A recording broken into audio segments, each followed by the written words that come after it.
In a world of reboots, remakes, and cinematic disasters, two dudes with no clue dare to ask, what the hell were they thinking? Popcorn ready, brains off, no film school, and no mercy. This is No Clue Movie Reviews. I will give them this. They are being complete pricks. Like, I get that he's late and he's being an asshole too, but they're not helping the thing here. Rick comes out with kind of the attitude that I used to when I would come out when a customer's like, let me talk to the manager.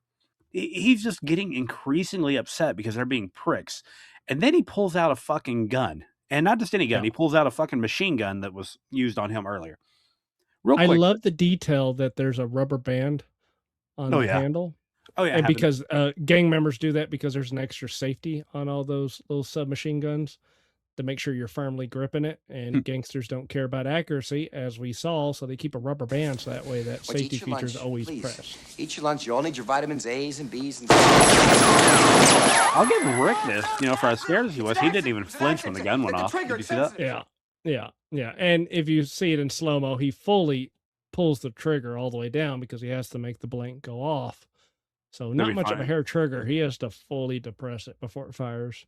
Well, shit. Earlier, he pulled that trigger barely, and it only shot off one. So it's not like it's not automatically just apparently. I don't know much about this said gun here, so I can't really say much on it. Yeah, not familiar with it.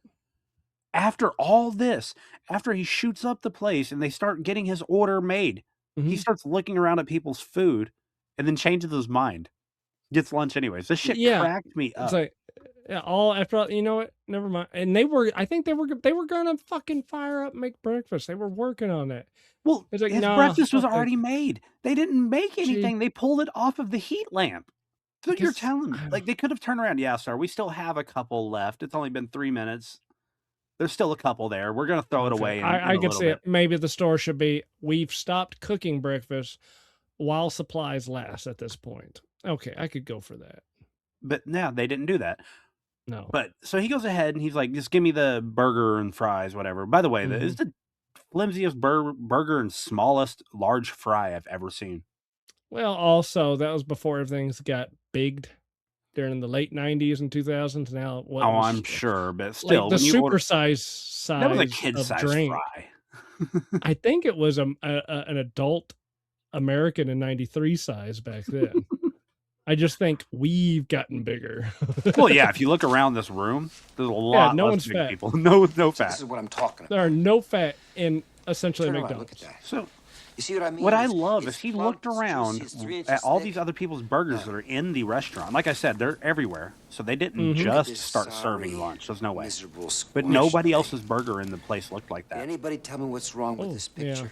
And I like how I always thought I had a memory that the kid just kind of goes, it sucks. And then he turns around. But no, the kid just raises his hand and then just pans on him.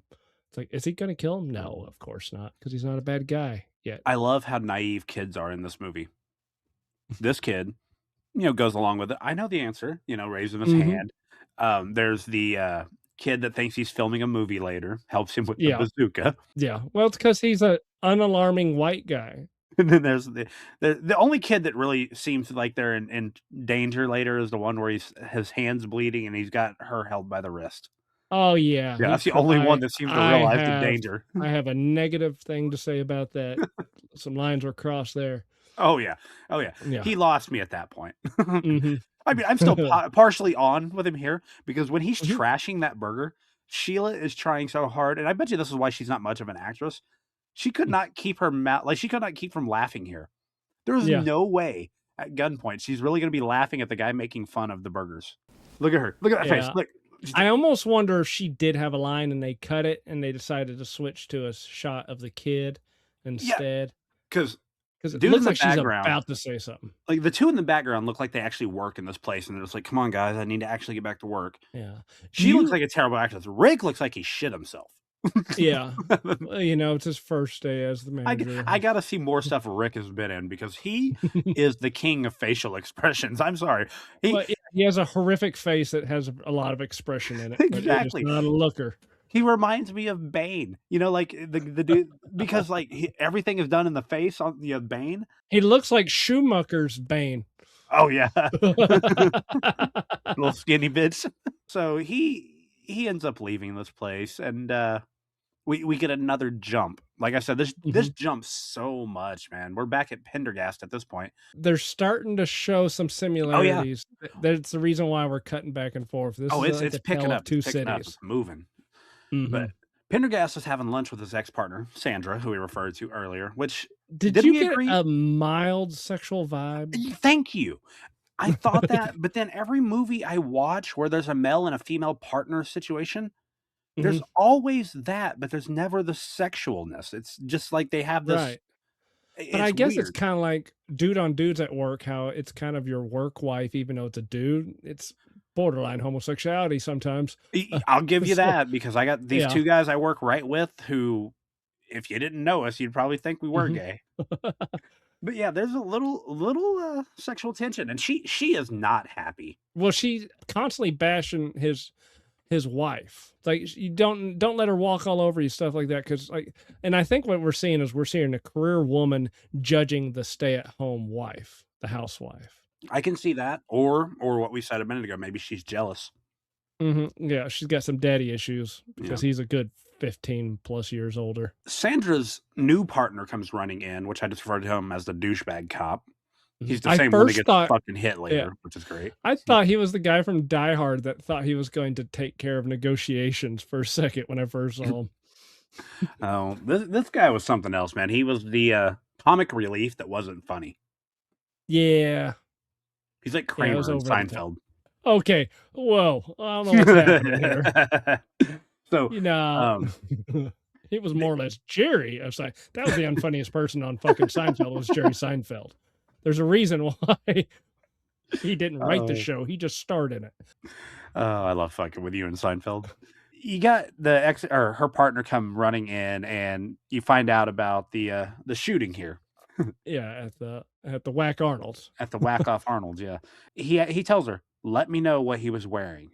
Yeah, he's starting to get a hunt. Yeah. Because I think he had already looked at a map. He hadn't drawn any lines, but he's like, okay, so this happened here. Oh, yeah, it was like the Mr. Lee's here, gang's here. It's like, but why is a white guy going through this way? It's like, he's kind of wondering, is it connected? He's not sure. And he also heard that the guy had a gym bag full of guns here. That was one other thing that was said. He caught that from when the partner busted in. So he went back to talk to the girlfriend from the drive-by. The bag was already in the car when I got in. So boom, he's already got everything put together. He knows this guy's the same guy from here, from there, and from there. So he's got everything tied together. But since he is a desk jockey that just does like robberies, like, shut up, you're out of your league, go on. You know what? We skipped over one big thing earlier. He was interviewing with doing his leaving interview, his exit interview with the chief, the captain. Yeah, whatever. That dude, he seemed okay when they talked there, but he has some hostility towards him. Did you notice that? Yes. The later because when he feels like he's getting too involved and out of his lane, it's like, I don't like you pretending to be a cop now. I don't know. He's a prick, and it does get taken care of later. He does he gets his. We go ahead and jump back to Bill, and he's walking along, and he's been looking at his shoes the whole time. He's got one shoe, one of his. Well, hang on. Before he gets the surplus, he does go up to a guy selling stuff on the street while there is a protester outside of a bank. 7 years, I think. Oh, the not economically viable. Sorry, I didn't think this guy was economically viable for the show or for the review. Well, all right, but here's something. He's wearing the exact same outfit. He says he's been banking there for 7 years. We later find out Bill was working for that company for just about 7.5 years. So there's parallels there. Oh, here's the swap meet, by the way. The swap meet from the this is from the banner earlier that had the phone call. I had the phone number on yes. it. Yeah. Holy shit. Yeah. Punjab cuisine. 10-course lunch buffet, all you can eat for $5.95. 10 course. Good Lord! It better be tiny courses. That's got to be an old movie theater too. That's a ticket taker booth. Look at that.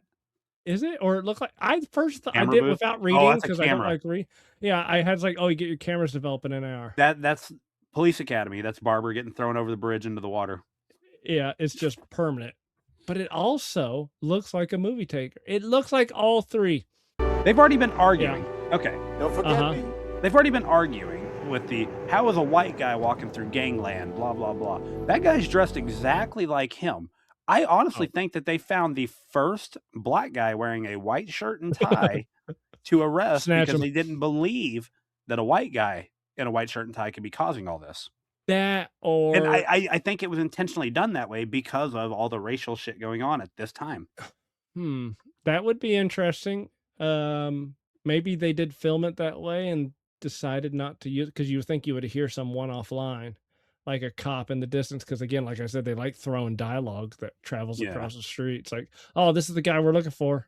It's like, there's no way it's a white guy. It must be a black, but then that may have been too, like, feeding it. Yeah, just something on the radio said, look out for a white shirt and tie, something like that.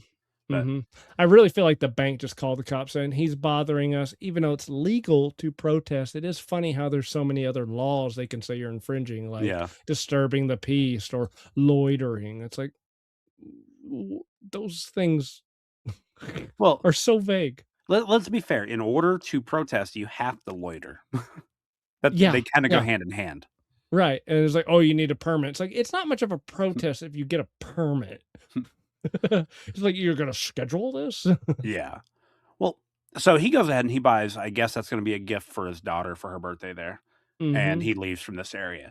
Yeah, I banked it for 7 years. Yeah. How much is the, What? That is only $3. 7 years. It's singing London Bridges. I did not catch that. That goes right along back to the phone call with Robert Duvall singing London Bridge is falling down to his wife. And they're going to Arizona to that lake. What is that lake famous for? Lake Havasu, London Bridge, Yeah. All right. Well, let's go ahead. It has nothing to do with the plot, but it's just theatrically, interestingly connected. It's just a little Easter egg they threw in there. That's literally it. It's a little Easter egg, and I didn't catch it, and I'm glad you did. Yeah, and I can't believe this guy did the Batmans that he did. And it was the second two. It was the clear. You do both of them. Returns and Batman and Robin. Yes. Okay. So he's the reason we have nipples on one of the suits. Well, and somehow got George Clooney in. And Joel Schumacher is a very openly gay man, so it's very fine. obvious. What do you think? I know, but then you start looking at the bat suits, like, yeah, that makes sense now. Wait a minute, hold on. Never thought about this. Are gay guys attracted to dudes' nipples? Damn. Well, you said that he's a notoriously gay dude, and that's why it's there. But why would that be there, even if he's a notorious gay dude? Unless I have no idea. Is that a thing? Or I don't know. All right. We need a gay correspondent. Oh my god! Yeah, we need C back on. No, but Bill is walking here, and he's been checking his shoe the whole time. There's a big ass hole in his shoe. It looks like he bullet through it. To be honest, have any money? I like how the I didn't catch it exactly in the transition because it's too long, but it goes from one type of music to military as he approaches. Oh yeah, you think something's about to happen here, but yeah. I love that he walks around with that bag unzipped the whole time too. You ever notice that shit? Like there's guns filling that bag, and he walks around with it unzipped. I wonder in his mind he's doing a public service by getting them off the street, so they're better off of me than these lowlifes around me. I wonder if that's his thought. I love this like giant, just everything's army surplus, but then you see Levi's and Levi's. Probably converted. It used to be a department store. You don't see military surplus stores anymore. No, you really don't. They're just gone. And you hit the thing here where you really do get far right Nazi behavior here. Right. He's trying to buy some surplus or some boots from a surplus store here, and I said the owner's a little out there, and I said, and by that I mean he's a Nazi, straight up. Yeah. He's a bit of a Nazi. The Nazi does help hide Bill when the cop comes. When cops come in there looking he for him. He is a homophobic. Nazi, which is I think that's part of being a Nazi, right? I guess so. Yeah, you're right. Hold on, but maybe what we don't talk about is this is West Hollywood at this point. He's walked into West Hollywood. They mention it in passing. It's like don't open your military surplus store in West Hollywood, dude. Yeah. Well, I was gonna say, I'm not sure if the Nazis are. I don't think that goes with Nazis, but it definitely is associated. People think Nazis just hate everybody, gay guys, black guys, Jews, anything that's not white. So yeah, yeah. So I think that just kind they of don't even not like Aryan. some whites too. That's true. Yeah, but he hates these gay guys. He makes 2 or 3 comments until they finally get out. He's here at the top of the line, scientifically engineered. Oh, yes, please do. Guaranteed by some Sierra Club asshole not to hurt a chipmunk if you step on it. Personally, I think they're for pussies and I think that I mean, it's not funny, but their response, what the fuck? Yeah, but it's just funny that they're in there. It doesn't look welcoming for them at all. No, I did. I mean, maybe the shirts look hot to them. I don't know. But I like how he's complaining about the fancy Desert Storm boots and said, man, the Vietnam ones, that's rugged. That's cool. These things are nice and comfortable. That's gay. I can't keep my eyes off of the prices of things, man. Those fucking bags behind them were like $18. That was it. Those were like $90 duffel bags and shit now. I miss military surplus stores so much. There used to be like 6 here in this town I'm in. On one street. So after these guys leave, obviously the one tries to start a fight with him. He pulls a gun out on him. Yeah. It's provoking. He's trying to provoke him into attacking him so he can shoot him. You can't provoke someone into self-defense. I guess, it's going to be kind of funny. It's like a dead gay guy, and you're going to tell the cop, I was threatened. Well, let's be fair. California is not really the place to try to pull self-defense either. So. Oh, yeah. Yeah, he doesn't really... Boy, he does... Yeah, that does make a lot of sense. Yeah, but okay, when you say that he hides them, this is the first time Bill realizes that they are theoretically looking for him, and he hears the description, which is important here, because he does change his outfit. Yeah, because Sandra walks in, the old partner of, Pendergast, and she walks in and she gives that description, and, you see the guy, the Nazi here, he pushes the bag of guns under the changing room and closes that the curtain in front of him, and then tells the lady he's not there. She doesn't look around or anything. She leaves, and immediately he takes him to the back and just starts talking to him like he's their best fucking friends. I didn't understand his liking for him right away. I think because he's been listening to a police scanner, and he's been imprinting his ideology on these. It's like he's realized there's a white guy going to these ethnic neighborhoods and starting a ruckus. So he decides it's a white guy that's cleaning up the streets of the filth that he thinks is filth. That would make sense why he brought up. Yeah, so he's embodied the burger. Yeah, he's place. embodied his politics. Yeah. Okay. I was listening to the police scanner. I heard about the whammy burger. Fucking fantastic. And 5 It's a bunch of left him hanging. On TV, it's always nice-looking white kids. But when you go in there, it's nothing but a bunch of fucking niggas. He has a bit of a list. Spit on your food if you're not nice to them. I know all about it. I don't know. Maybe if you don't dress like a Nazi, you get less spit in your food. I don't know. Yeah. And probably don't refer to them as that, and it might help out a little bit. Yeah, if you'd quit screaming and calling them that and goose-stepping through the lobby, you'd probably get better service. Just saying. All Bill does here is disagree with this dude's ideology. Yeah. And this dude does not like it. He fucking pulls the gun out on him, and his hero has just been dissolved in front of him. Yeah, he tries to take him, basically citizen's arrest and call the cops. He tells him he's going to go to jail. I thought we were about to get a Zed moment here. Yes, because I think that's like done purposely. And Schumacher, being a gay guy, he could have fun seeing a homophobic, and then here it is, probably secretly a gay because it's so homoerotic the way he's talking to him. Because that is the case so many times with these politicians. Look at how quick this Nazi fuck jumped from fuck this in, fuck that in, to give it to me. I'm gonna fuck give you. It to me. Yeah, look at this. Now give me your other hand. And he gives it to him. Give it to me now. Give it to me. Give it to me. Give it to me. Out of context. Come on. Give it to me. Give it to me. He ends up stabbing him with that knife there, and then stabbing and then shooting him.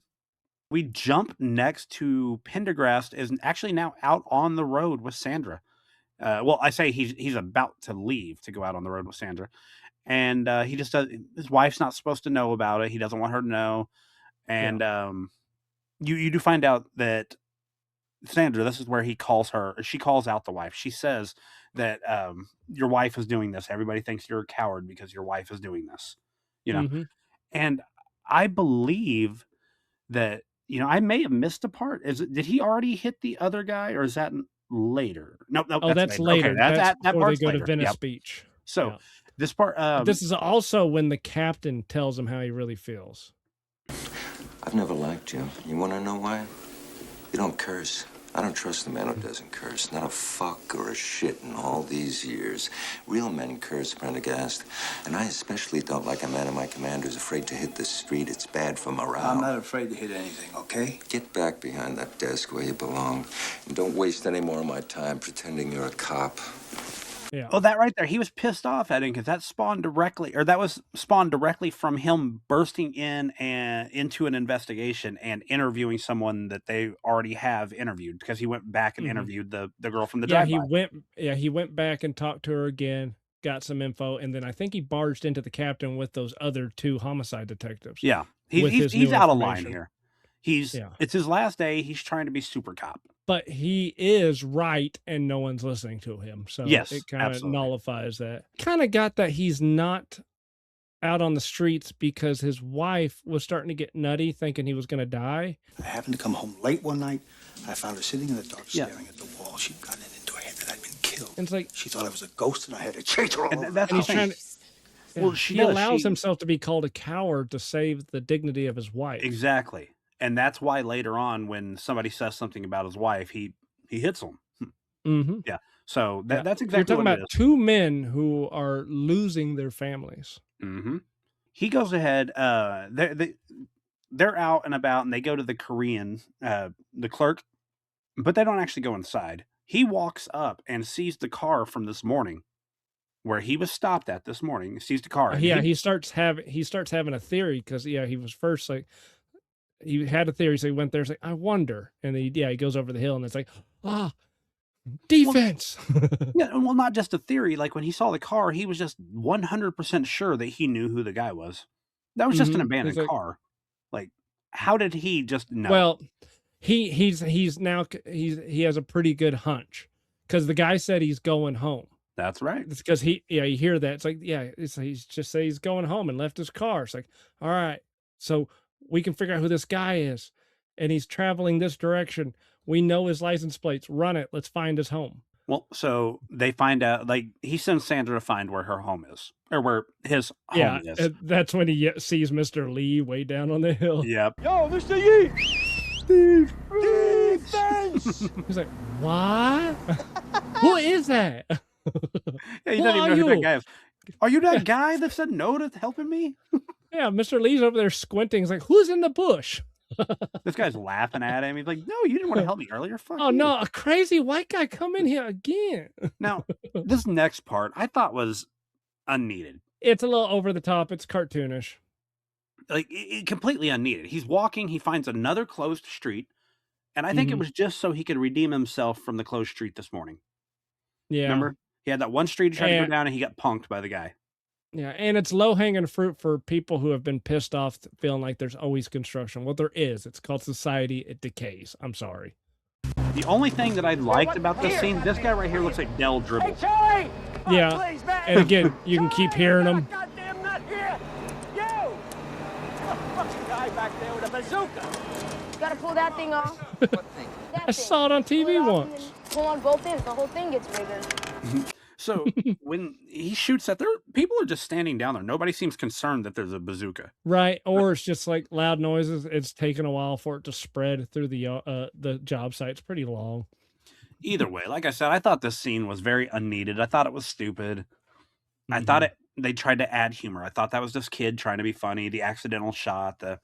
This is part where they try to add humor for no reason. They find Bill's mom's house, and she goes ahead and invites them in. Pendergrast does look around Bill's room a little bit, and he finds a picture of him, the ex, and his kid. And so that's how they decide to to start looking for them, but they don't know a last name at this point because apparently the mother-in-law doesn't know the last name. I thought that was kind of weird. That it was an Italian woman. No, You know how she they are. does. No, she does say the name. She says it's. Tiffany, no, she was part Italian. You know how it goes with them. So where's Elizabeth now? I wouldn't know. Is that what it is? Okay, I misheard her then because I thought. But we also noticed that the mother is also a little off. The mother is scared of him. Yeah, she's scared of him, which is like, okay, they're trying to make him sound dark, and it's like maybe his anger that I'm gonna say this about males, we're not allowed to show our emotion, so maybe when we are hiding our frustration, it just looks like somber anger to everyone else, and they can easily feel scared because we're usually larger than people. So it's an interesting duality that if we express our emotion, we usually are called weak or a crybaby or anything like that. So you have to bury it. Now you look angry. You can't win. Okay. But the bedroom, it is pristine, but look right above the headboard. There's one punch in the wall. Yeah. Is that a hole where he punched, or is that just I don't know. They don't focus on it. I'm giving it that. Okay. But yeah, room's pristine, clean. This is his room. No wind at all coming from outside. There's a little bit. It just feels like no one has any air conditioning in LA in 93. Yeah, she's out there. She's obviously scared of him. They find out that at this point, he hasn't worked at D-Fens in, was it 3 weeks, 4 weeks, something like that? About a month. They say about a month. Yeah. It does start moving a little quick here. Like, it's jumping back and forth, but I'm trying to keep them together. So let's go to Bill. We're back to him walking down a golf course. I remember this very well when I watched it before, because this is one of the times that I actually did not feel sorry for the person. Like it Rick made me think of a George Carlin bit about golf courses. Like Rick and Sheila, they didn't deserve to have a gun pulled on them for doing their job. This guy hit a golf ball at this dude's face as hard as he could. Right, because he's like, because he just instantly, he's either just a bum or he's just a worker, but he's less than him, and he has no business being there. That's right. Is that enough? You got all these beautiful acres fenced in for your little game, but you had to kill me with a golf ball? You should have children playing here. You should have families having picnics. You should have a goddamn petting zoo. And the guy in yellow tried to get this other. He's like, dude, just fucking stop. Let him go. I don't like the way he looks. Yeah. Old man has a heart attack. And Bill laughs at him. I don't feel sorry for the old man. He deserved it. Either way, moving on, Bill gets out of here and he hops a fence over into the backyard of a very expensive house, and he cuts his hand open. Yeah, and he gets irate. Yes. And mad that there's barbed wire. It's like, you are breaking an entry, or you're trespassing, at least, since you're outside.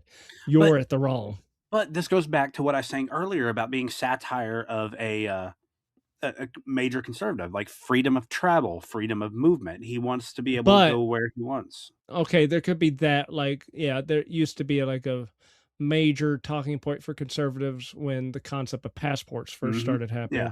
But conservatives are also stand your ground, protect your property. So that's a little counter. But this is more or less the jealousy that he was doing something that he believes is protecting America. Yeah, you got to remember this whole time he thinks he's the good guy. Yeah. He's not so guy. much here. I had some little bit of issues. Well, like I said, I didn't have any problem with the old guy dying here. But yes, when he hopped the fence and he started berating them, it fit his character. But when he grabbed the little girl and took them hostage. Yeah, he just touched another man's child in any form. And then he got offended when the guy, why did he get offended when the guy accused him of wanting to hurt them when he clearly is hurting the little girl? You're holding a weapon and brandishing it and touching a child. But maybe he's starting to, but then also another representation that he's going bad is he's wearing all black now. For the storyline, he's changed his clothes so he doesn't get recognized. But this is also when he first puts on the outfit after he's killed. It was right when the music started changing, walking up to the surplus place. And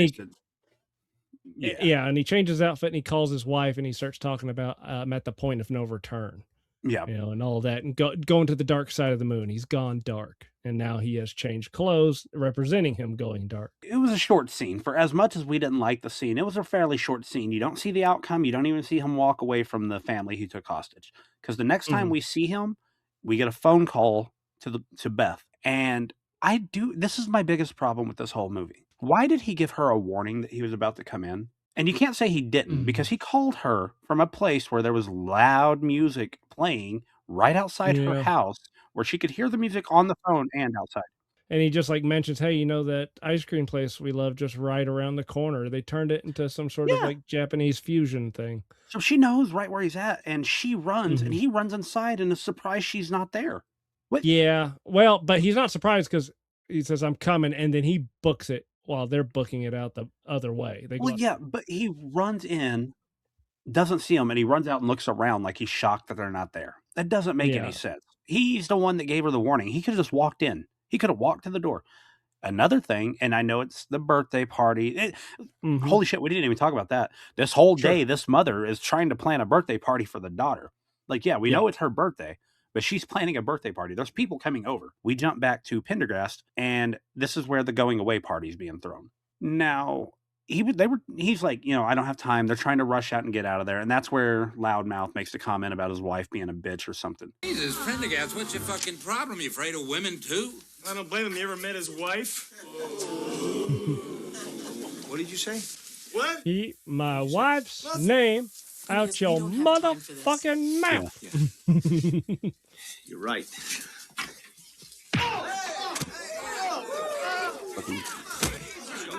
Punch Gavin Newsom looking motherfucker there. Yeah, a little bit.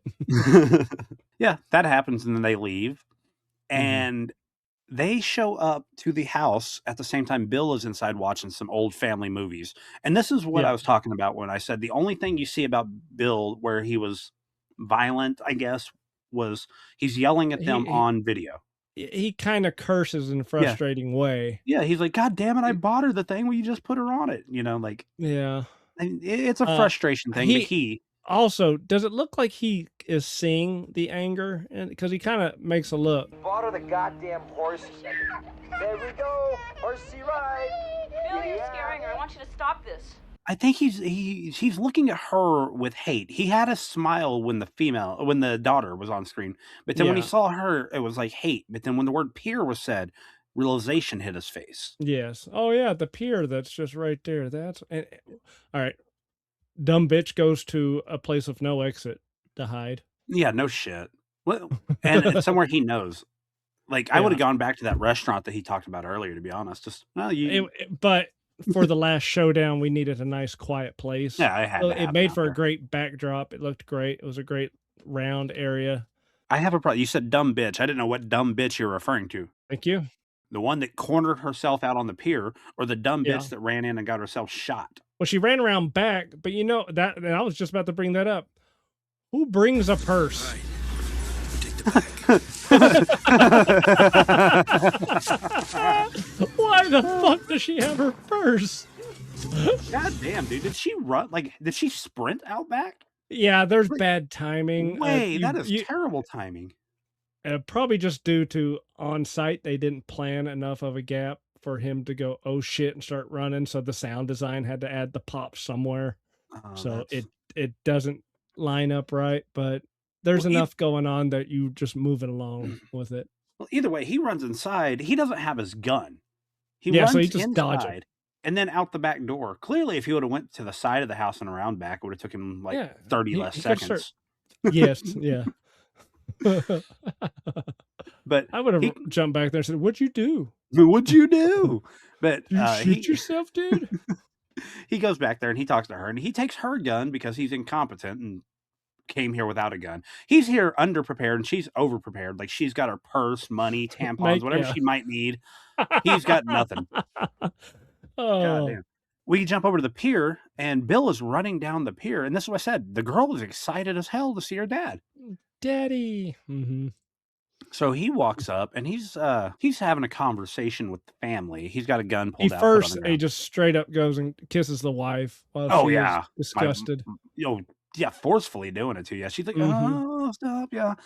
But Pendergrass walks had a up. bad He has had a very, very bad day. And it's so well, funny. we don't see Pendergast. I like how they just have Pendergast come around the corner with popcorn already because he was just where'd the calmly popcorn getting come it. from? Did he? Was there one made the on center deal? There's Okay. it was probably already sitting there. I don't think he had time to buy. I'm pretty sure the concession. Yeah. So he stole the popcorn. Yeah, he either stole it or he picked up somebody's popcorn that was sitting on a bench, and then he turns around and gives it to the little girl, just throwing that out there it's too. like, that's I did have that thought. It's like, where's that popcorn been? Oh, now the little girl's eating it. But he's telling this story, and you mentioned the story earlier, so go ahead. What was? You know, my wife never was cut out for motherhood. She did it all for me, see? Went through all that pain, lost her figure, all for me. Then the kid went to sleep one night, never woke up. They called it infant death. SIDS. Syndrome. But there's a problem. But she wasn't an infant. It was very strange because she was 2 years old. She was a big girl. He's not confused. He's 100% knows what happened. That the wife killed the child. It was just ruled SIDS because he's a cop. Not that he buried it, but, you know, cops don't tattle on other cops. They're not going to ruin his life. It's like, you know, he's got enough problems. Let's just write it off as SIDS and move on. So you think the wife is the one responsible for the child dying, and because that's she didn't have the her. mental, she didn't have the mental capacity of being a mother, clearly.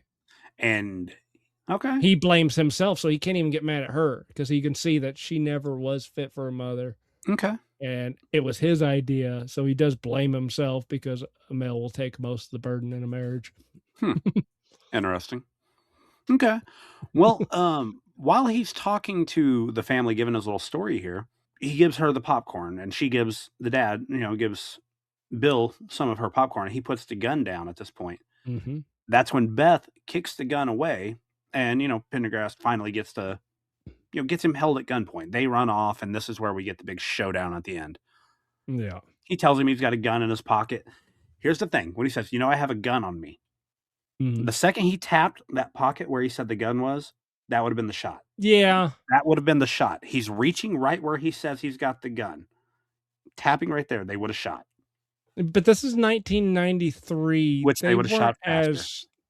No, they didn't shoot as fast back then. No, there was many episodes of Cops where I saw a lot of restraint in situations compared to what happens these days. I mean, I guess he wasn't lying. He did have a gun on him. Yeah. It was a little water pistol. I did everything they told me to. Did you know I build missiles? Yeah. I helped to protect America. You should be rewarded for that. Instead, they give it to the plastic surgeon. They lied to me. So what you missed right there, the beginning of the speech starts with, wait, I'm the bad guy? What are we gonna do? I don't know. I don't know what I'm gonna do. Oh, guys like you always say you don't know what you're gonna do until you do it. I think you know exactly what you were gonna do. You were gonna kill your wife and child. Oh. Yeah. And then you knew it would be too late to turn back. It would be real easy to turn the gun around on yourself. Now let's go meet some nice policemen. They're good guys. Come on, let's go. I think he would have killed the wife. I'm the bad guy? Yeah, right there. I don't know. Because he did... Is that realization? Is that realization or is that him confused? Like, does he realize him bad guy or is he confused? I think he is confused. Or... Because his motivation, even though he has the statement for his wife, because I don't remember who he's telling it to, but he just says he's saying he's going to go home. There's going to be a birthday party and it's going to be great. And me, the wife, and the kid are going to just lay down together and be happy and go to sleep. But then now I'm starting to wonder what that means by sleep. Yeah, there you go. There's the debate. What was his motive? What would he have done if not intervened? And Robert Duvall has it. He pretty sure. Yeah, but he's jaded like a cop, so of course that's the only realization. Not just that, he's jaded like someone who has seen a child be, in your theory, a child be murdered by a parent. Yeah, but so therefore he is jaded in the sense of parents kill. So there is that, and it's like we won't know because I don't even know if Bill knows what he was going to do. He was prepared to die. He had that water pistol. He knew what he was doing. Once he realized that he couldn't go to jail. No, you have two choices. I can kill you. Or you can kill me and I get the You insurance. can kill me. Yeah. And my little girl can get the insurance. That's just, he's an engineer. He thinks with numbers. That's just the mathematical most sense. If I go to jail, I can't do any help. I don't know if you can zoom in, but I don't think there's any bullets in the... Possibly, because even blanks, if you're real close, as we can know from... Well, no, we don't know. That was a real bullet by accident. Blanks can be dangerous up close. Yeah. Well, yeah. He gets... Oh, and there's an MC Hammer sticker back there. Oh, I see it, the big one.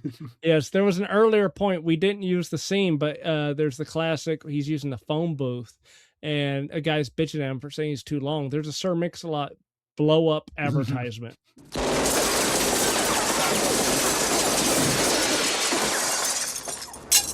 think it's out of order. That scene was so pointless. He put the quarter in, it went straight to the busy signal, and he hung up. And the guy freaked out on him like Dumb and Dumber, like, get off the phone. No. Yeah, well, probably a guy who was frustrated with whatever's going on in his world and decides he's just going to be a prick to anyone. Yeah. So if there's anyone at any amount of time on the phone, he's the most important person in the world. They need to be off. How do you feel about the ending of this movie? Like, he pulls out the pistol, he gets shot, he dies out there. Pendergrast goes back over to the house to talk to the little girl and the mother. This little girl's dad was just killed, and all her friends started showing up. Yeah, I know. She didn't see it. She didn't know. The mother, however, knows dude's dead out there and has to fucking pretend everything's fine to run a birthday party. Have you ever ran a child's birthday party without that kind of stress? Right, but that is the burden that she's gonna have to do, because sometimes you have to make the world seem like a perfect place for the children, because they gotta have a childhood as long as they can. Yeah. Well, he to the little girl, and then the movie just kind of ends at that point. Yeah, it's bleak. It's just over. Of all the times I've watched the movie, that's the only time I had an emotional reaction. I don't know if I've seen that last scene, to be honest. I think I've always, like, when he dies on the pier, it's over. It's kind of like Full Metal Jacket. After Pyle got shot, or I thought they were two movies. I thought they were two movies for so long, because I would always see it on TV, so I thought it was just the start of another movie. It's like, exactly. I never put it together. It's like the fucking Bohemian Rhapsody, or We Will Rock You and We Are the Champions. They're two different songs, but they're now one song. But they're always played together because they suck by themselves. So that's what I thought Full Metal Jacket was two different movies always played together. These movies only play together because they work seamlessly. It's like they should have just made it one movie. But they play back to back, so that's pretty close. It's like the original It. Oh man, the one with the little kids is so much like the one with the adults. It should just be one movie. Except the one with adults sucks. Every time they do it. Oh man. Well, but that's it. The movie ends there. That's the end of my notes as well. So if you have anything else to hit, we've ran long on this one. Yeah, I kind of wonder. It's kind of in between. Should it be a two-parter? It may be. We still have to do final thoughts. It may make more sense. Well, make it a two-parter. Let me hit my final thoughts first, then, because I'm curious as to how yours is going to go, but I think you and I are going to be really, really close, within 5% of each other. But Rotten Tomatoes, let's go there first. Critics, 75%. Low. God, finally. Fan, 84%. Okay. That makes sense. Thank God. I thought the critic was low, like low. Critics are always low because they feel like they're not important unless they're talking shit. Well, literally the cartoon critic, everything stinks. Let me try something here for you. I try to make it a little bit more than, the movie was good, the movie was bad. So let me see here. Sure. Falling Down, a movie about a down on his luck, middle-aged man with a slight temper problem. The guy was just wanting to see his child. Traffic said no. He wanted a decent priced soda to make change. The clerk said no. He wanted breakfast. He was only a few minutes late, but Rick said no. Fuck them. Fuck that. At what point would you snap? Bill deserved better. No, but for real, great movie. Almost seems like it could happen like last year. This movie is timeless. 90, 2000, 2035. They could do the same movie over and over, and it's going to be the same. I never want to see a remake of this movie because it's damn near perfect as is. 95% from me. I love this movie. I always have, and I always will. I probably will end up watching it again to have the kids watch it with me here soon. Great movie. At the end of the day, falling down works because it hits on a terrifying modern anxiety. Society gives you the blueprint of the get the job, get the house, get the family, but it never teaches you how to handle the pressure of the keep. I hope I keep the house. I hope I keep making enough money. I hope I keep my family safe. And that's what makes William Foster so intensely relatable. That people felt erosion slipping through their fingers back in 93. I mean, look around today. It almost feels like we're aiming for a wall this entire time, but we just never hit it. But the gas pedal keeps going down further and further. We're just going faster, but never making contact. We're crash test dummies in this world of life. We aren't just watching this movie about one guy snapping in an LA traffic anymore. We're looking at the baseline reality where deep down, a lot of us feel like we are all falling down. I would give this 100%, but in honor of the 85-cent can of soda that started this whole cross-country trek, I'm giving Falling Down an 85%. Wow. I thought you would be 90 to 100% right there with me on that one. Numbers don't matter. Great movie. This one will stay in my rewatch list, forever. Mm-hmm. It's going to be timeless. I've seen other movies that just don't hold up. This one's not one of them.